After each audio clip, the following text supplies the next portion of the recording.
All right, good morning, everybody. It's 7:30. We'll maybe just wait another minute before we get started. There's still a few people, looks like they're joining. Welcome to Surgery Grand Rounds. In the month of October, when things should start. Good morning, everybody. It's 7:30. Why we live here, just wait another minute before we get started. There's still a few people, looks like they're joining. Welcome to Surgery Grand Rounds. In the month of October, when things should start. Good morning, everybody. It's 7:30. Just wait another minute before we get started. There's still a few people, looks like they're joining. Welcome to Surgery Grand Rounds. In the month of October, when things should start.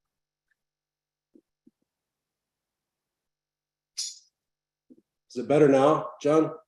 Yes, the problem fixed. Okay, I'll do the introduction, then I'll go on mute, and then that'll solve that problem. So again, welcome to Surgery Grand Rounds. We're really fortunate to have Mark Molitor with us today, and he's going to talk to us about something that he's, what I would say, the largest content expert that we have in our group. A little background: most people may know this about Mark, but he's actually a true Phoenician who grew up in the West Valley. Went to University of Arizona for med school, and then ultimately did end up in Michigan, where he did surgical critical care and developed his interest in ECMO. And most people know that he's the ECMO director for our organization and has done just an outstanding job through COVID and the growth of our ECMO program, which has exploded over the last 3 or 4 years. In that vein, a lot of what we know about congenital diaphragmatic hernia does involve some component of ECMO in terms of survival and taking care of these babies. I've asked him to talk about congenital diaphragmatic hernia and not ECMO because unfortunately our previous fellow scooped the ECMO talk when he left. Juan gave a talk on ECMO last fall. So after being at University of Michigan, Mark went to Salt Lake City and did his pediatric surgery at Primary Children's, and then was recruited back here to his hometown to start his pediatric surgery practice, which he has now been pushing almost 10 years, I think. 8 years, Mark? This will be 10 years. 10 years, okay, yeah. So, and I'm really excited about what Mark's going to talk about today, because we'd got a little stagnant in terms of how we were reporting diaphragmatic hernia for a period of time. We were part of the registry, and we've gotten better at that because Mark really thought it was important, and he's driven that. And I know he's going to show us some data about outcomes and also talk about congenital diaphragmatic hernia as an entity itself. So, Mark, thanks for giving this talk. We're really excited to hear it. I know it's going to be great, and we'll take questions afterwards. Perfect. Thank you so much. It is great to be here today. Don't forget to enter your CME code and do all that good stuff through the U of A. And so the topic that Dan mentioned, we'll talk about congenital diaphragmatic hernia, and I thought I'd talk a little bit about the evolution of the process here at Phoenix Children's, and mostly over the last 10 years since I've been here. And by no means in any way when I discuss anything today, am I giving bad credit to the previous, before I was here. This was just looking at something that was actually good and how we could make it better as a group. And so until it's like, if you build it, will they come? And look at some data about our numbers and outcomes throughout time. I have no disclosures.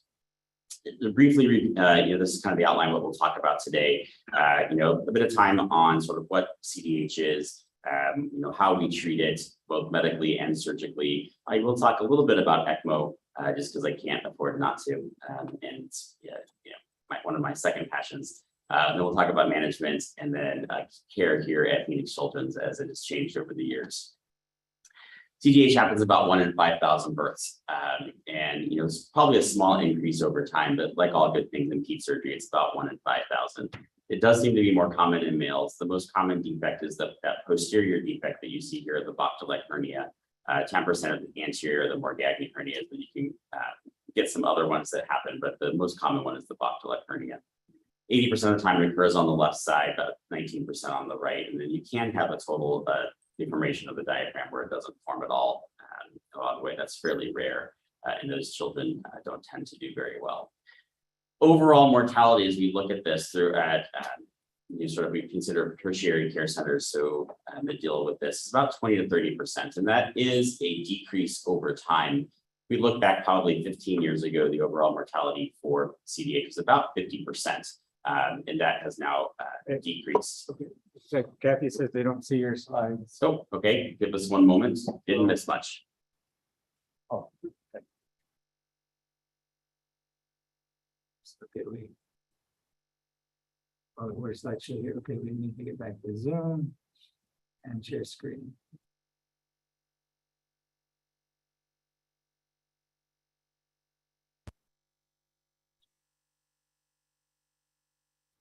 Be great if somebody online can tell us whether they can see the slides now. She says, yay. Perfect. All right. Again, this is like the second slide in the entire thing, so you didn't miss very much. As I mentioned, mortality has decreased over time. And we look at this completely, there's probably about a 20 to 35% of fetal cases that end in termination or in utero fetal demise that we don't even know about. So there is population there as well. Here we go. There are some associated anomalies with CDH, and they do tend to portend a worse outcome in that. The most common being cardiovascular, about 28% of the time. The most common one being VSD, ASD, cohort, hypoplastic left heart or tetralogy. There are some urogenital defects, musculoskeletal or central nervous system. And about a third of the cases do have a genetic abnormality associated with them. There are about 70 genetic syndromes that have been described with CDH. Some of the trisomies 18, 21, 13, Sprint syndrome, Deney-Barrow syndrome, Beckwith-Wiedemann. And there does seem to be some autosomal and sex-linked variants that go along with it as well. But the true genetic cause of CDH, we do not know what that is yet. Why do we care? Right, so there's just some guts up in the chest. Well, it turns out that guts up in the chest actually really hurt lung development on two ways. And the things that I care about once I hear about a diagnosis of CDH and that we all care about is the pulmonary hypoplasia and the pulmonary hypertension. In terms of hypoplasia, it's actually not only is it a smaller lung, but the lung doesn't develop. So a decreased number in the bronchioles and the alveoli that are there. When you have less alveoli, there's less area for gas exchange to occur. And it doesn't only happen on the side of the defect, I mean, it's left side or right side, but it's the contralateral lung is affected as well.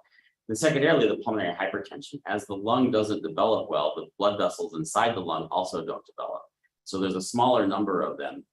In the fetal heart, and physiology, even though the placenta is doing most of the work, the heart recognizes that it takes it's harder to pump blood through the lung that is there. And so there's some thought that heart is working a little bit harder, even in fetal development, that then leads to an increase in this prostacyclin and increased vasoconstrictors in the fetal lung bed that then causes these arterioles to be smaller, building up the musculature around the arterioles such that when they're born, we have these, very thin, small blood vessels then that are hard to pump blood through. Once the diagnosis of CDH is made, then really it's the prenatal counseling. So, this used to be like, okay, you have CDH, show up, we'll take care of you when you get here. But we recognize now actually that the treatment of CDH actually starts in the prenatal realm of things. So you have to get the families involved. And so really a multidisciplinary approach to this. And I'll kind of briefly talk about it now, but then go into a little bit more as we develop the program here at CDH. This involves surgery, radiology, neonatology, palliative care, cardiology, any of the other anomalies as well, genetics, urology, nephrology, neurosurgery, cardiovascular surgery can all be involved. And the process really is a lot of prenatal imaging and then discussing with the families what all this imaging and testing means and what these predictors are for birth. So ultrasound, we use that, so what's going on? Ultrasound is the main one. So, done somewhere between 16 and 20 weeks, most women get their sort of high yield ultrasound that's done, and that's when most of the diagnoses are made. We then bring the patients back, anywhere between 24 to 28 weeks a week. And when we do them in that realm, we can then get some predictors that go along with it that can tell us sort of the severity of CDH. And when I think of CDH, that's how I think of it. I think of it as a spectrum of disease from mild to severe. We get some measurements. The most one we use the most out of ultrasound is the lung head ratio. In the lung head ratio, we're literally looking at the baby's head, the baby's chest out of 4-chamber view of the heart, and then they take some measurements in there. What goes on, and they come up with a ratio. And then that ratio, as we look at it, really divide into what I think of it as into thirds. We have a less than 1, a 1 to 1.5, and greater than 1.5. And in that category of things, less than 1 is a severe category, moderate is the 1 to 1.5, and then greater than 1.5 is really a mild disease. And when we take those numbers then and look at them and follow through the CDH research group, we can actually come up with survival percentages. And within that, again, the worse off you are. So if your LHR is less than 1 and you're in the severe category, your chances of survival are low. Your need for ECMO is high. And when you're in the mild category of things, your chances for survival are higher and your need for ECMO is less. Some of these numbers are a little skewed, and I will admit 44% in the in the data that we had, 44% in the mild group is actually probably fairly high as we look at that. We can also use the ultrasound to predict high drops. Again, look at it right versus left. And then what's actually probably more important now is whether the liver is up or not. And when the liver is up, what percentage of the liver is up in the chest that are giving us some actually probably better prognostic indicators. So how do we measure liver up? Now we can get MRI. And I will credit PCH being probably one of the leaders in this and taking it to the next level about getting fetal MRIs. And the benefit is that we can actually see spatial resolution that's going on here now. We can actually use a formula in the computer to sit there, and Dr. Goncalves and his group will sit and measure the lung volumes that are actually in there. And we can get fairly accurate readings. And then we have regular MRIs as well. So we can compare those, what we have, to what would be expected with a fetus in that gestational age range, and come up with a ratio. And then we can have an observed to expected total fetal lung volume. And again, we can break that down into categories between less than 25%, 25 to 35, and then greater than 35% from that severe to mild severity. And then within those come up with outcomes in there as well. And again, so when you have a little bit of lung, your outcomes, your survival outcome is poor, and those are probably less than 25% chance of surviving the cost process. When you're greater than 35%, you get into that mild case, and those survival in that group is up, as high as 80% in some centers. And I mentioned the liver up. Oops, go back to that real quick. So liver up, they can actually take and measure, volume with MRI. It's actually, so it's total fetus. They can see the whole thing. They can actually measure the entire volume of the size of the liver, and then look to see how much, again, for left CDH, how much the left lobe is up in the chest. Get a percentage of that. And then anything greater than 20% is considered very profound. And those babies will then fall into the severe category of things in terms of overall survival. Fetal echo, looking at cardiac position and structure. And then we can actually get a small predictor of what the pulmonary hypertension will be that using something called the Lagoon score.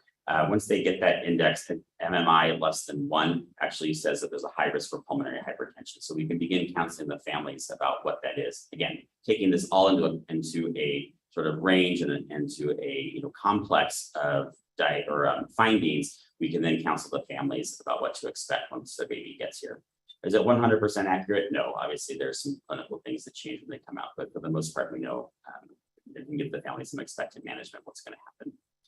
The remainder of the pregnancy then, and when I said that team, and then who I forgot to list on there was the obstetrician, the maternal fetal medicine doctors, because they play a big role in this. So once we know these predictors, we can then report back to our obstetric colleagues, and they can manage the remainder of the pregnancy as it goes through there. We can make some recommendations for that. We don't tell them what to do. We just tell them what's going on with the fetus so that they can make the best choices to keep mom healthy during the remainder of her pregnancy. One thing that has happened over the last several years was that there is some fetal therapy. So if we look at the history of CDH, there was they would try fetal surgery. So trying to do a modified exit procedure where they leave the baby on placental circulation. They deliver everything but the head at that point in time and do the repair. It didn't improve outcomes overall for the CDH, and it actually had a bunch of maternal comorbidities that would result from that, resulting in premature labor. And so that was actually sort of abandoned along the way. But there was some thought about what if you were able to block the trachea and let the amnion, or excuse me, the fluid that's in the lungs sort of in there and don't have a way out, right? Because the baby's breathing in utero, and so that fluid moves in and out, and that fluid does play a role in lung development. And so the first group in Europe did something called FETO, or fetal endoscopic tracheal occlusion, where while in utero they take and they put a fetoscope in transcutaneously, transplacentally. You can see here into the mouth. And then they deploy a balloon into the trachea. That balloon stays in place, usually done about 28 weeks gestation, and stays until about 32 weeks. And then it has to be removed prior to delivery. And when they did that, they noticed that there was actually lung growth on the ipsilateral side of the defect and on the contralateral side. And when they looked at overall outcome in those babies with the severe category of things, there probably is a slight increase in survival looking at that group of things compared to babies who were not treated with Fido at that group. That study was actually stopped early due to the positive outcome of that. And so in Europe, that's, doing the fetal endoscopic tracheal occlusion is actually pretty common in the severe category of things.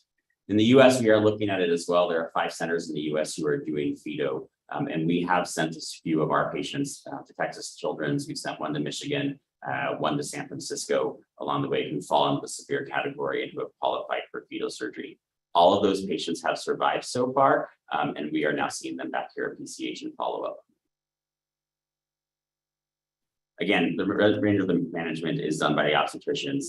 Really, we just want the moms to be healthy. There is no benefit to having a C-section versus not. If the mom is healthy, she can deliver vaginally and the baby is taken care of expectantly. We do recommend delivery at a center who knows what to do with CDH though. And so that is the one thing that we do talk with the families about, in terms of making the decision to deliver at a hospital where there is neonatology and where people are used to dealing with CDH, and that has actually shown to be have better outcomes when that happens. The initial management once the baby get here is really controlling the pulmonary hypertension and physiologic stabilization. And so this is kind of a busy slide and I know hard to read, but basically the idea is we want to control breathing. We want to make sure that the baby is oxygenated, but not at the expense of hyperoxygenation. And we don't want the baby to get stressed out. And so that might involve intubating the baby. It'll be involved using sort of low pressures, high frequencies type ventilation, preferably conventional versus the oscillator, but there are some discussions about how that works. Controlling the hypotension, UA lines of need or peripheral IVs in order to get fluids in, and keeping the baby as stable as possible, getting them over to the NICU, and really just leaving them alone is sort of the mainstay of therapy, and allowing the pulmonary hypertension to sort of abate and allowing the babies to just to stabilize. What I'm not mentioning here is surgical repair, and that actually is the last thing on our minds. And so once the babies are stable, then we'll talk about surgery. But then the main thing is controlling the pulmonary hypertension. How we control that in the NICU, over time varies, and that has what has changed over the years. That management, in terms of general ventilation with permissive hypercapnia, the things that we all use. We don't have to have oxygen saturations the 90% though. You can get them 80, 85. As long as their pH is okay and their CO2 isn't through the roof. With that, we can control these babies and allow this permissive hypercapnia. And then we actually do better for them in this realm. And the babies have higher survival when we can allow that to happen. Sometimes they do need some vasopressors and inotropes. And so we, those will be started as needed. And then really controlling the pulmonary hypertension. Then if, just plain old oxygen doesn't do it, then we can start things like inhaled nitric oxide.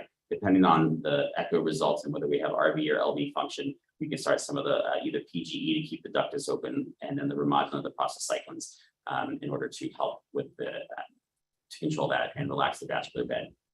Following the OIs, and there's a study I'll show you a little bit that talks about, maybe OI can give us some clues about when to repair the baby as well. And then in long term, if we're unable to control pulmonary hypertension, then we will look at some of the oral or IV medications with sildenafil, the prostacyclins that go on. And then if in all that we can't control the pulmonary hypertension, then we'll talk about ECMO. And this is just a slide sort of borrowed from Dr. Menon, who shows us sort of what the pathway is that we look at in terms of medical therapy for pulmonary hypertension and how it affects the various cells within the musculature of the pulmonary vascular bed. Indications for ECMO really is you can't oxygenate the kid or you've got cardiac failure with poor oxygenation, and then we're going to go on ECMO. Having to use really high vent settings with PIPs greater than 28 or so, maps on the oscillator greater than 15 to 18. Then those are all reasons to think about ECMO from an oxygenation standpoint. Unable to maintain sats in the 85%, a pH less than 7. Even with those things, though, a pH of less than 7.2, saying that the baby isn't able to compensate physiologically speaking. Heart failure, and some of these do have some heart defects that go along, and there's some controversy about whether cardiovascular defects should allow you to be on ECMO or not. But because of overall survival outcomes, but we'll look at the cardiovascular failure, and then just acute clinical deterioration. Sometimes these babies come out and they just go down fast, and we don't know really what's going on, and so decisions may be made to go on ECMO for ECMO to the decision making and therapy. Type of ECMO, VV versus VA. Well, really, in the end, it probably doesn't matter. What matters is really what your center is good at. There are centers who do VV and they have great outcomes and equivalent outcomes in centers that do VA. There was a trial from the CDH study group that looked at that, and what they did is they took all the ELSO data from 2000 to 2016, and with about 3,000 infants who with CDH that were on that. There were 2,400 in the VA group and 838 in the VV group with that, and they were propensity matched and tried to try to control for non-randomization and all that, because this is all just clinical judgment about whether they went on VA or VV. The primary outcomes were mortality and then severe neurologic injury. And then in there, some subgroup analysis of timing of repair on ECMO. And basically, in the end, there was no difference. So if we just look at overall survival, and neurologic injury, there is no difference between the two groups. If you needed ECMO prior to CDH repair, then VA had a slight increase in survival with that. If you did not have pre-ECMO CDH repair, then VV would have lower rates of severe neurologic injury in that. So that kind of makes sense, right? If you're really sick before you had the repair done, you probably need VA ECMO. If you need it afterwards, you might not be as sick, and so VV probably works. And we know in VV ECMO in general that there is there's a smaller rate of neurologic injury that goes along with that. But the clinical judgment and experience really should drive which method you use. Type of pump has been a discussion in the ECMO world. So in 2005, so 2009, really 2008, 2009, the advent of the centrifugal pump came out. So we went from the old roller head, pump into the centrifugal pump that happened with there. And in the adult world, the centrifugal pump has been a wonder. But in the neonatal world, there's been this question about whether the centrifugal pump actually causes increased bleeding complications that go along with that. And so there was the same group, CDH group, then took that data and tried to look at it in the same subset analysis of things and looked at the type of pump that was going on with that roller versus centrifugal pump. Went backwards there in the whole process of things. And really, in the end, there was no difference. There was no survival damage. There was no survival advantage, no difference in severe neurologic injury. The centrifugal pump probably in the early group did, because we didn't know what we were doing and how to use it, I think, and the experience in that is that there was some more red cell lysis in that group of things, so the hemolysis and the complications that go along with hemolysis. But in the end, and if you look at it nowadays, in our last ELSO meeting a few weeks ago, kind of raise your hands who uses centrifugal, who uses roller, and there are a lot of cases that do neonatal ECMO that are using centrifugal pump, and our center included in that. And so, once we get the baby stabilized, whether that's medically or with ECMO, we have to talk about repair. And so, there's multiple approaches to that, and timing is definitely a discussion about, sort of when we should repair it. And this is sort of one slide, sort of looking at things. There's the group in Utah, my hometown, or my training town, that most recently looked at whether OI could be a predictor of timing for repair. And so, in their group, they took their CDH, single center experience, CDH from 2010 through current to look at how can OI be a predictor of timing. And what they found is that the lowest OI within the first 24 hours was a predictor of what your OI was sort of going to be during the entire course of therapy in there. And that if your OI was less than 10 within the first 24 hours, there was no benefit of waiting for surgery in that sort of magical 24 or 48 to 72 hour period that a lot of us think about now. That a lot of us think about now, or when they're sick, waiting longer than 36 hours for pulmonary hypertension to stabilize. If your OI was greater than 25 in that first 24-hour period of things, then those are the babies who needed to wait longer. And so kind of coming out with that. And this will be interesting to see how this plays out in terms of timing. The rest of us probably follow a chart similar to this. If we're looking at things where if you have very little pulmonary hypertension, you're going to get fixed early within that first 48 to 72 hours. And if you have bad pulmonary hypertension, we're going to wait until pulmonary hypertension is controlled, which usually is more of that sort of 3 to 5 day range in terms of fixing it. Open CDH repair via laparotomy or thoracotomy in order to do it. So here's a picture of an open repair. Left side, you can see the liver pulling it down, spleen's out there, but you can see the defect up here in this. the thoracoscopic repair in there. And I wish I was this fast, but it's just kind of an idea of showing you what happens and looking in from the chest. So this is where the camera is looking up and really the axilla down towards the diaphragm here. And this is the defect of the diaphragm. And this particular patient has enough diaphragm here that we can actually just do a primary repair. And so this is just showing, again, examples of a primary repair from diaphragm to diaphragm. Or when the hole is big enough, sometimes you have to put a patch in, Gore-Tex or some other synthetic mesh in order to cover the defects. And then this is a particular baby just to show. In this one, we actually had to do an operation in the abdomen a few days after, a little bit after the diaphragm repair was done. And this is what it looks like when you look from the diaphragm, looking up at the chest then, in terms of doing the operation, what it looks like in the primary repair. Open versus minimally invasive approach, is there a difference?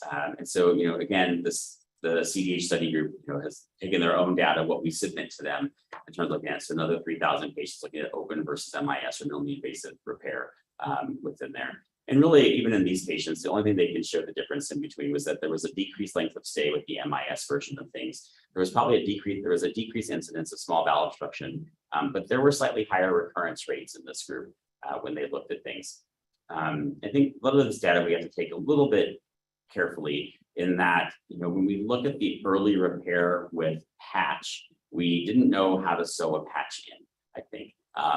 Overlap, doing the tension-free, leaving it redundant, all these things that probably weren't done in the beginning. And I know that even in my own experience, when I first trained and looking at this, we just sewed the edges of the patch to the edge of the diaphragm. And I think those are higher rates. But as we look in more of our modern era, when we are leaving overlap and putting a bigger patch in, the recurrence rates are much smaller and actually probably equal what the recurrence rates are for the standard repair of the diaphragm to diaphragm primary repair. Patch versus primary, again, this is one group. And again, this was a little bit of, that totally makes sense. That if you have to put a patch, primary repair is preferred. And if you have to put a patch in, you're going to get slightly, worse outcomes and higher rates. Those are bigger defects. They have other things that are going along with them. The bigger defects tend to have more congenital anomalies that go along with it as well. And so your outcomes are a little bit higher, or a little bit worse, excuse me. And you think about it, I'm putting a piece of synthetic in there that attracts attention and makes scars. So having a little bit of bowel obstruction that goes along with that is just part of the process that goes along in there. And so, just kind of proving or agreeing with what we sort of know would happen, like putting a patch in. There are some other repairs as well, besides just the primary putting diaphragm or patch in, and you can do some muscle flaps. And so in Salt Lake City, we trained with the split abdominal wall flap. And the problem with the flaps or the split abdominal wall is you actually have to think about that before you even make your incision. Because if you make a standard and subcostal incision, which is usually about 1 finger breadth below the costal margin on the left side or right side, you don't have enough muscle there. And so you can't do a muscle flap. So you actually have to think about it because your incision has to go down close to your, still a chevron subcostal type incision, but it has to be down at the level of the umbilicus because you have to have enough muscle to be able to rotate it down, very similar to like a garage door closing, and take the posterior muscle, which is the internal, internal and transversus abdominis, and you take it off the rectus, but then take those two muscle layers down and rotate them into the position of the diaphragm. And so if you don't plan that beforehand, then you can't do that. And if you try to do it and you haven't made your incision low enough, then you run out of muscle and you end up having to put a patch in there anyway, or you have a lot of tension and you have a higher recurrence rate that goes along with that. Flat versus patch, it depends who you ask really in the end. And so Sick Children's and Cincinnati Children's each had about 180 patients. And when they looked at their differences and when they looked at their outcomes, there was really no difference in terms of recurrence rates, small bowel obstruction, anything like that. If you ask the group in Utah, then we think that the muscle flap is the way to go. And so they had very high recurrence rates in their patch group compared to their muscle group. And so I will say that I trained doing muscle flaps for 2 years in Salt Lake City and doing that. And again, what I think this really goes to is you do what you're good at, right? And so if you're really good at doing muscle flaps, then you do a muscle flap. And if you're not good at doing muscle flaps, then put a patch in and you will get the same outcomes in the end. You just do what you're good at. In terms of post-operative management, really it's control of pulmonary hypertension. This still goes along with that and making sure that we don't do anything to upset the babies. weaning the vent, initiating enteral feeds, minimizing any other comorbidities iatrogenic comorbidities that can happen. Some people leave a chest tube in place, some people don't. The main thing is just sort of when to take that out. Some people leave it in place because there's a higher incidence of chyle leaks, especially in the thoracoscopic group. So leaving that in place while you feed in order to make sure that you don't have a chyle leak in there. And then really it's a lot of discharge planning and management that goes along with that. When we look at sort of long-term outcomes that go along with that, really, maybe hard to see, but in this slide up here, the study group, CDH study group has listed sort of what the defect looks like. So an A, B, C, or D sort of category of things. With D being sort of the largest defects, we're really missing that sort of hemidiaphragm on the side. The D group is the highest need for a patch. They have the highest recurrence rates. As it turns out, when you have a little bit of diaphragm there, you also have higher rates of neurologic gastrointestinal or pulmonology comorbidities that go along with it as well. And so we can look at that as when you have a smaller defect that presents itself to primary repair, you have fewer anomalies or comorbidities that go along with it. And that's shown in this sort of bar graph down here. You look at pulmonary, neurologic, gastrointestinal, or overall morbidities that go along with our defects. We can then take that data and look at it, and we can come up with sort of what it is. And so this is everything from, how long you're going to be on the ventilator to, what your risks of dying are. Depending upon whether you have CDH that needs ECMO or doesn't need ECMO back in there. And maybe I should put this back with the ECMO slide, but kind of overall we look at this and if you don't need ECMO, chances are you have lesser comorbidities, and so your needs for things are smaller. When you need ECMO, you tend to be sicker, and your needs post repair tend to be higher. So can we look at this and come up with a unifying answer as to how we should do this? So the APSA Outcomes Committee tried. So back in 2015, a group of pediatric surgeons, and they involved other people as well, tried to look at all the data that was out there. And I get it, it's 7 years old now, but they made a first attempt at trying to unify and come up with a standard set of guidelines for how we should manage CDH. And in the end, unfortunately, it proved that centers should do what they're good at, okay? Because there are no randomized controlled trials out there looking at management of CDH to tell us that one treatment method is better than another. So we have tons of case reports, case series, some analyses that look at these things. But what they can tell us, is that, what has proven out there, what we can see is that high frequency, low pressure sort of ventilation is the way standard to go. So minimizing barotrauma, that if we can keep the PIPs less than 25, on your PEEP 3 to 5 and keep your your preductal stats in that sort of 85% range while minimizing acidosis. Whatever strategy gets you there and stabilizes the baby is the best strategy. High frequency ventilation, whether a jet or the oscillator, didn't prove to be better than the other. It just proved as an adjunct. And again, if your center is good at using it, then you had better outcomes than those centers who use it only as rescue or intermittently. Okay, nitric oxide, we all use it, right? So it doesn't matter. We have pulmonary hypertension in a patient, we put nitric oxide on them. Again, there's no randomized control trial that tells us that nitric oxide is better than no treatment at all. In fact, there are some studies that might say nitric oxide is actually worse. In CDH, the studies which say it works as a transition, meaning that if you have a baby whose pulmonary hypertension is under control, it works as a bridge to either get them onto ECMO or another type of treatment in order to control the pulmonary hypertension, but we use it, right? And so there's no evidence for it. The sildenafils or all of our treatment for pulmonary hypertension, again, it's not that it doesn't work, it's just that there's not randomized controlled trial that tells us that there's a benefit above any other treatment along the way. Okay. Corticosteroids showed no benefit in the antenatal group. We use steroids for lung development and that, but there was no benefit shown from that, nor in the postnatal period, except in those patients who are proven to be adrenal insufficient, in which case you can use steroids to help with their blood pressure control. Mode of ECMO, again, looking at the data present at the time, and the other studies I showed you looking at the BA versus EB actually came after the 2015. And so even back as early as 2015, there was no survival benefit to BA versus EB in the studies that were available. In terms of length on ECMO, there used to be this old adage that if you were on ECMO for more than 21 days with a CDH, that you weren't going to survive. That's probably not true. But there is the survival probably does drop off after about a month. So when we look at patients who are on CDH patients who are on ECMO more than 30 days, actually survival does dramatically start to decrease at that point in time. And so while we would never probably pull a baby off, I think that there are a lot of discussions that begin happening once we get to that 1 month time frame in terms of overall care of the baby. Length on. Optimal technique, open versus minimally invasive. Again, it's probably comparable. There was some data that looks at the patch repair, because of the thoracoscopic having to use CO2 insufflation, that they had slightly higher PaCO2s intraoperatively, resulting in lower pH. But the data really was, not conclusive on that. But what they did find is, and again, kind of goes along with what I talked about in terms of initially sewing the patch in, tight versus making it domed redundant with overlap was better than was the better method. Later repair, in terms of timing, honestly, again, it's what your center is good at. And so when we look at timing of repair, going back to that chart, 24/76, in there on ECMO, do you repair as soon as you go on ECMO? Do you repair when you're ready to come off ECMO? Do you repair off ECMO? Honestly, again, what your center is good at is what you should do, because there's no data that suggests that one method is better than the other.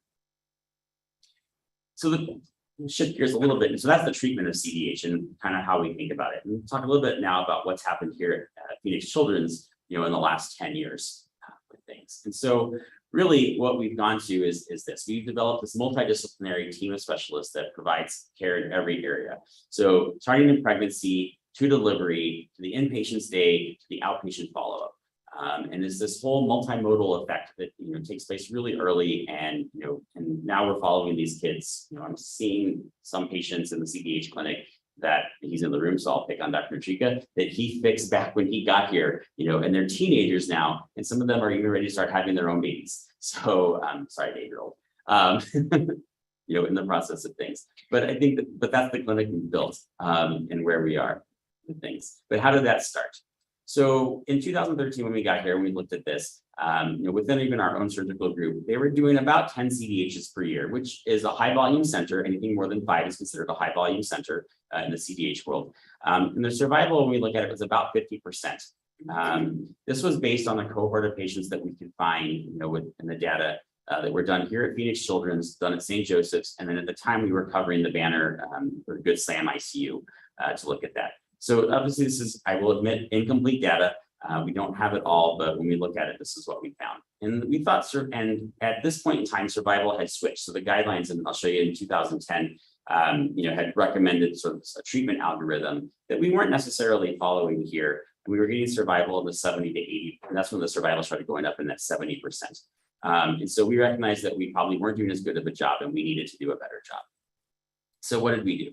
So I will say that there was a group of us, and it was Dr. Egan, myself, and Dr. Ramachandrappa, one of our former neonatologists, who who spearheaded this and said, all right, we have the same surgeons who are operating here at PCH and then now only at St. Joe's, and we're taking care of these really sick kids. The only difference is the neonatologists. And while the neonatologists were the same group, meaning that they belong to the same entity, they were different people. Right. And so the neonatologists that worked here at PCH were different than neonatologists who worked over at St. Joe's.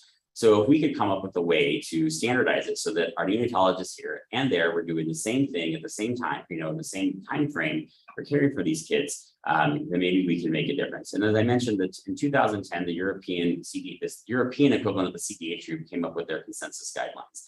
And believe it or not, so Europe is really good at getting all the countries, intercontinental, to really come together and come up with the guideline, and that they all followed and did randomized control trials and looked at that. And these were basically the things that they said. So delivery at 39 weeks, avoiding neuromuscular blockade during delivery, the reductal stats in the 80-95% range, a targeted CO2 with permissive hypercapnia, conventional mechanical ventilation is initial strategy. And then they actually did say use IV sildenafil. And when they did that and switched their practice, their outcomes markedly improved. And so we said, let's do the same thing. And so we came up with our first version of the neonatal management protocol, which is not novel. Other people have had strategies before, but we fit this for what we had here at our group and looking at things and employing those strategies. And then we deployed this to both our got buy-in from the neonatologists here, and we got buy-in from the neonatologists over at St. Joe's. And what was unique probably to us was that this was the first time that our group also looked at it and said, okay, but if you're a really severe CDH, maybe we should look at other things. And instead of doing things to the baby, maybe we should look at how we're doing things for the baby. And not only that, how we're doing things for the family. And so we came up with a set of guidelines that actually looked at the severe category of things. And if we couldn't ventilate a baby, meaning get their CO2s under 100, if we couldn't get the pH up, things like that, then those are babies who in our group right now weren't going to survive, at least within our current means of technology and our current means of care.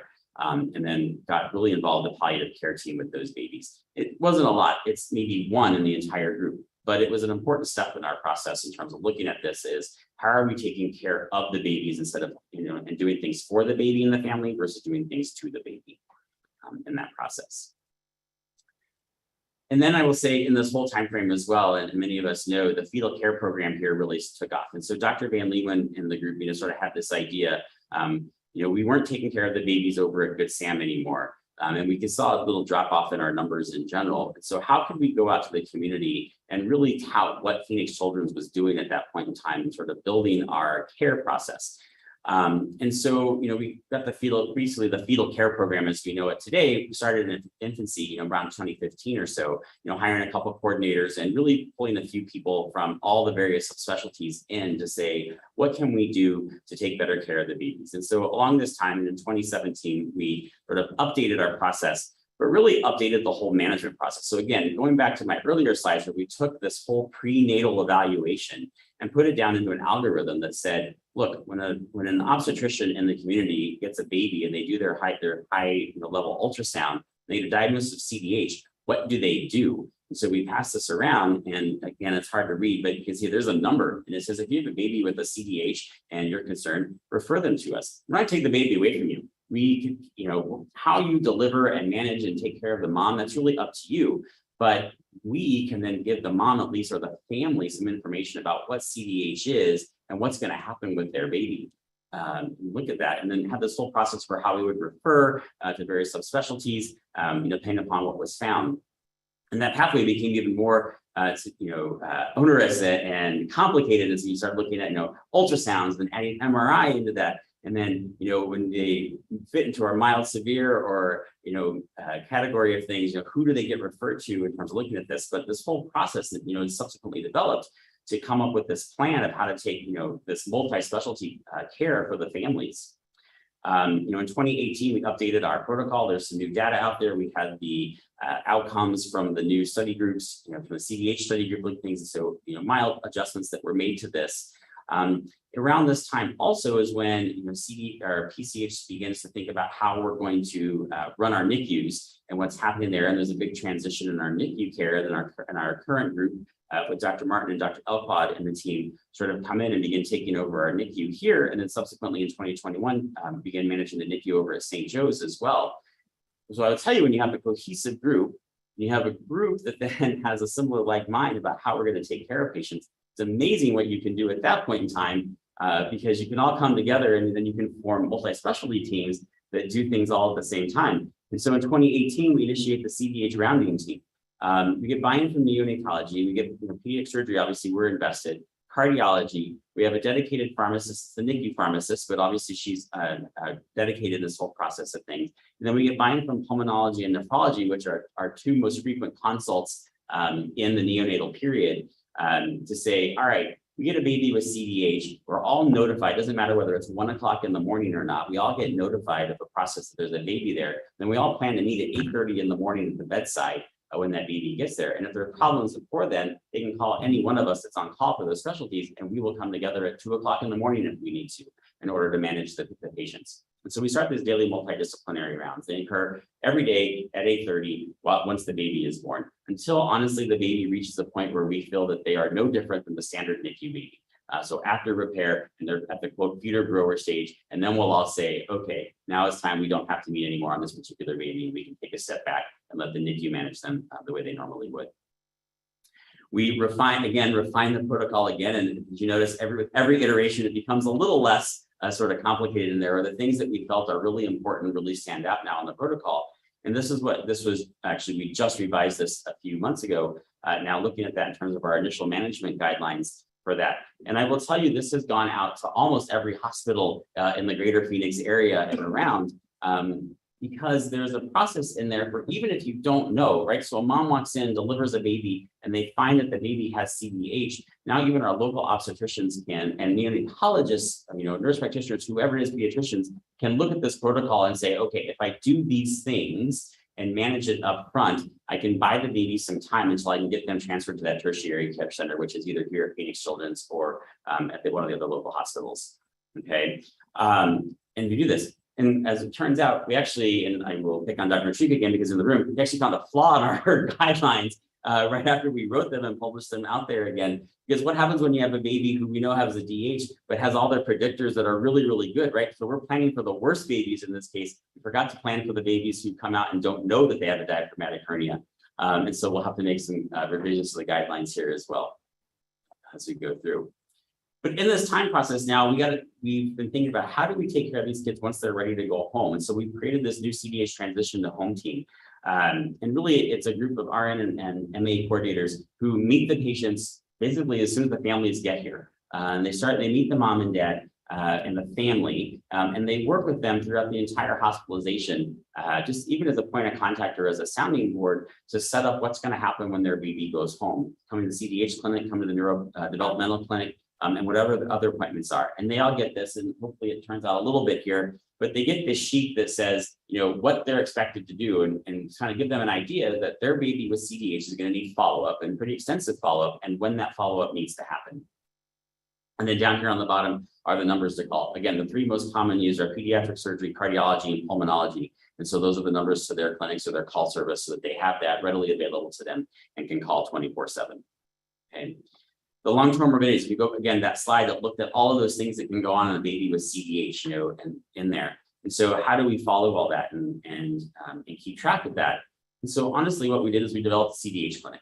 And so myself, Dr. Menon from cardiology and Dr. Williams from pulmonology, agreed that, again, as the top three specialties involved with that we would come together and we'd have it's a once a month multi-specialty clinic. I did put Glenda Gilbert, she's our RN coordinator for the clinic on here as well, because quite honestly, we couldn't do this clinic without her because she arranges all the patients to be in there. But we see them. And, we started this process in about 2017 or so in there with the CDH clinic. And honestly, it was pretty boring. I got to know Dr. Menon and Dr. Williams really well because we hang out together to see one or two patients.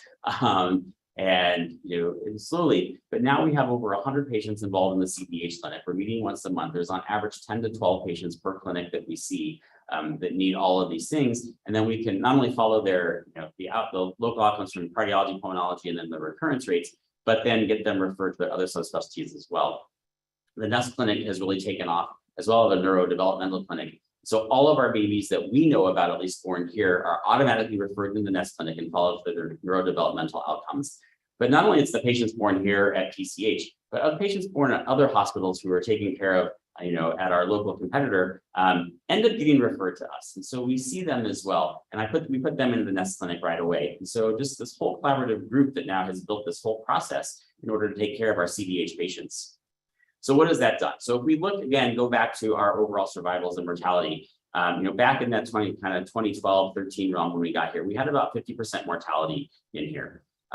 We started our kind of first program, or first iteration of those guidelines back in 2013, 2014, and we saw, some decrease in mortality at that point in time. 2015 was a weird year. We had about 10 CDH patients and none of them died that year. And so, it's a little bit odd, but if you look at our trend line, we come back up.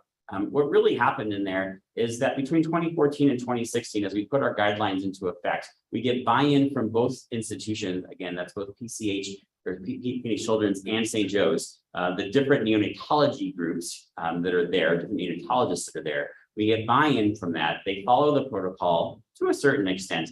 But our mortality immediately drops. Now, whether that drops because of the protocol or that drops because we're paying attention to it and we actually have a multidisciplinary team who's beginning to take care of these patients, hard to say, but the protocol is there, right? And so we see this effect. And then in 2019, again, as we get our second sort of group in here, when we take over when PC, Phoenix Children's takes over these NICUs and we have a cohesive group, it's the same group of neonatologists that are both at Phoenix Children's and St. Joe's. following this protocol, we get our second drop in mortality, such that we're hanging out probably around the 10% to the 10 to 20% realm at this point in time. If we take this in sort of epochs, meaning that if we look at 2010 to 2015, our overall survival was about 60%. Okay, when we look at that, we look at those numbers and survival, not mortality. So 40% mortality within that group of things. If we then take that second group and go 2017 to 2020 and looking at it, our overall our survival goes up into the 85% realm of things. And that's all comers, I'm not stratifying that based upon mild to severe conditions, but our overall survival in this group goes very high, the 80 to 85% realm of things. Now, and I'm looking at some of my partners in the room here, and they're thinking, we have some really sick kids. And I will tell you during that time frame as well, and we're working on the data right now to make sure it's clean, and I don't have the exact ones to give you, but our LHRs during that time were very low. We're in the majority of our patients are 1.3 and lower. So meaning that we're in the more sort of moderate and severe category of things, and those babies are surviving at Phoenix Children's Hospital when they used to not. Okay, and we can compare those to some of the published data out there from a couple of centers who say that they are the best in the world at taking care of these CDH, and having these survivals at 80 to 90%, and we are as good as they are. CDH and ECMO. So if we look at the numbers, and this graph, I didn't show the other one. So this is, the white is looking at sort of total number of CDH taken care of by year.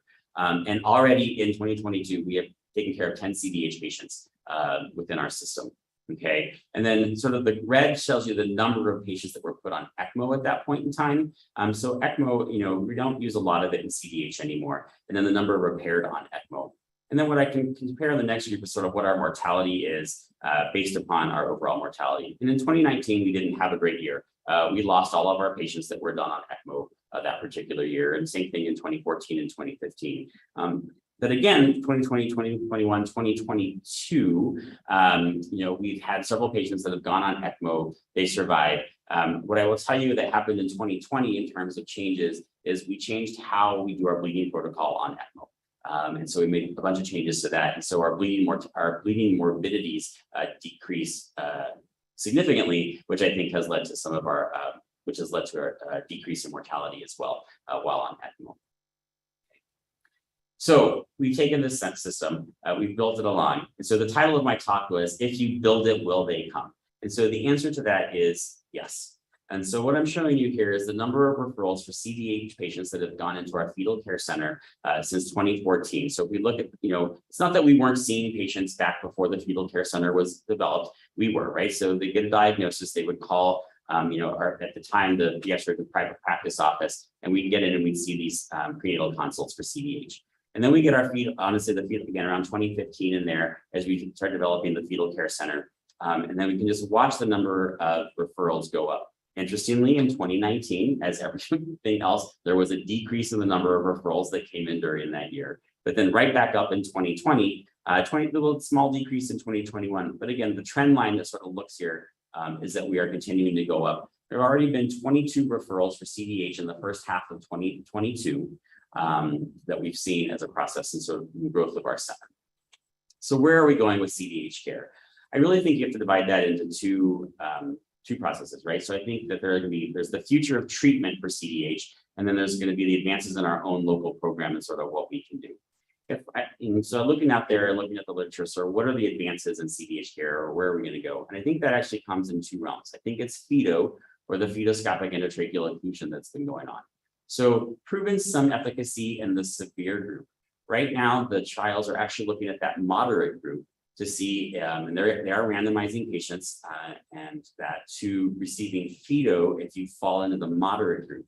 And right now, the preliminary data would show that in the moderate group, if you fall into an LHR of less than 1.3, so in the more severe end of the moderate group, that there probably is some benefit to tracheal occlusion in terms of lung development and decreasing pulmonary hypotension.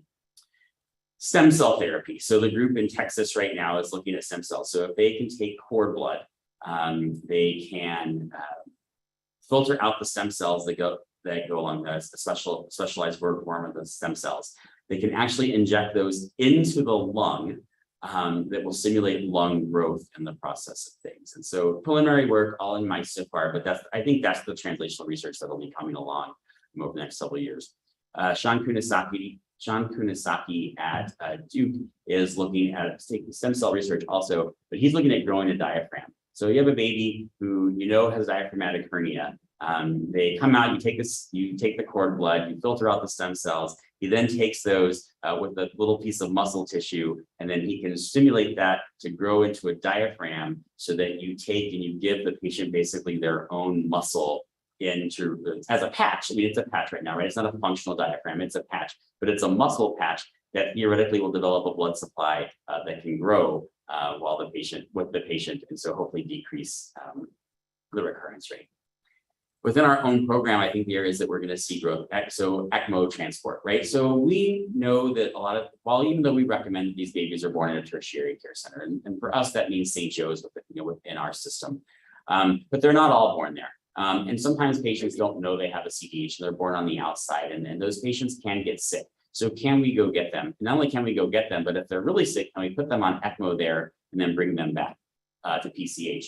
And I will tell you the answer to that question is yes, because I've done it in the last year, in fact. And so, the program is there, and buy-in from administration and just the growth, neonatology and all those other specialists, that we need to grow our program, and we need to be the leaders in terms of taking care of these babies within our own state.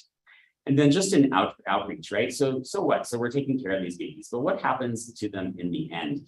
And so Dr. Van Leeuwen is looking at a study now where we look at access to healthcare. And so which patients are actually using our system, right? I have 100 and some patients that are following me in CDH clinic, but I can tell you, we're not following every patient that we've ever seen and delivered here or taken care of. And I know that because I gathered data from, looking at our numbers in CDH. I saw a lot of names and thought, I've never seen that patient in CDH clinic. And so I think there's a lot of outreach and follow-up that we can do, and we'll look at that and the health disparities that go along with that in terms of developing our program. I would be remiss if I said I did this alone, right? So I think, and I left the picture out of here, I forgot to put Dr. Egan in here. And then also a blank space because I need a GI doctor. And so GI needs to go in here as well, in case you're listening. But really from neonatology, Dr. Bhopal, Dr. Martin, Dr. Elquad, Dr. Williams from pulmonology, Luis Goncalves and his team from radiology, looking at things, Karen Papez in nephrology, Sharad Menon, and then Rhonda Kurz is our NICU pharmacist that really works with us. And honestly, we couldn't have done any of this without sort of buy-in and help from each of these people. And then our sort of fetal care coordinators. And so Abby and Noel are two, they're the RN and the MA coordinator who go to the NICU and meet these families and follow them and really stay involved the entire time. Tiffany is actually on the cardiology side, but as I've mentioned, most of these CDH babies actually have a cardiac defect as well. And so Tiffany is really working with us. Jessica's our original fetal care coordinator, and so now it's the manager in the system, but really helped take it off.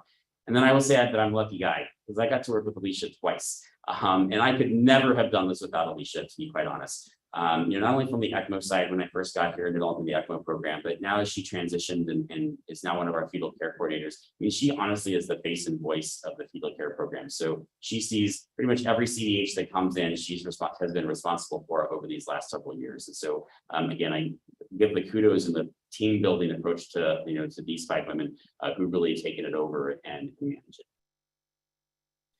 And with that, I will say, are there any questions?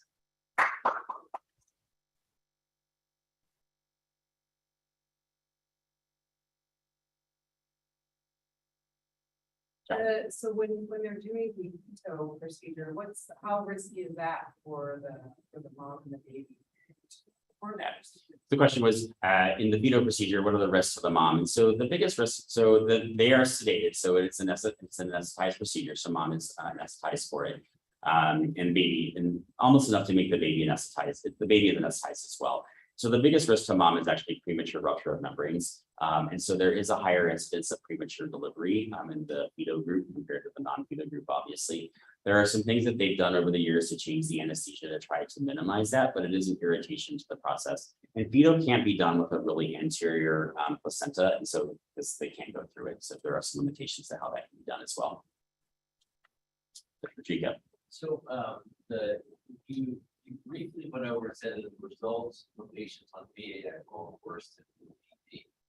And for the neurologic outcome.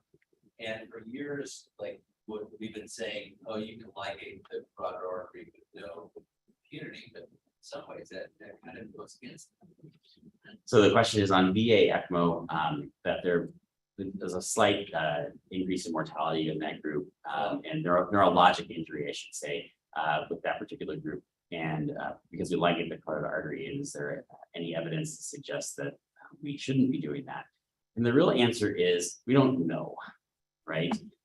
So the most recent studies out there say that there is no difference in neurologic outcome when ligating the carotid versus not. And that's just, particular studies looking at that. It'll be very interesting because the group in the UK, and we try to do that here, it was just really hard. And maybe we still can, but the group in the UK will probably publish this data first. So they are looking at the CDH consortium for all of Europe.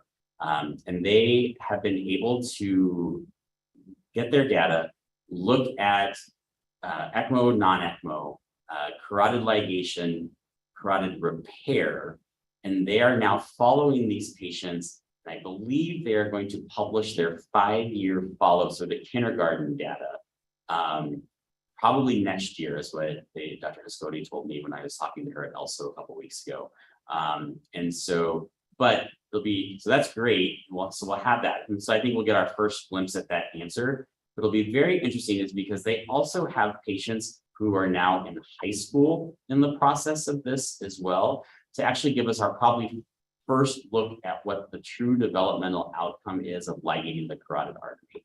The group, there's a group in Atlanta, Texas Children's, obviously with the CDH study group. We're trying to get that data here, but as you can imagine in the US, it's a lot harder to do and follow up and to get people to participate. It's hard to get people in the US to participate in multi-institutional studies and give up their data. Yes, sir.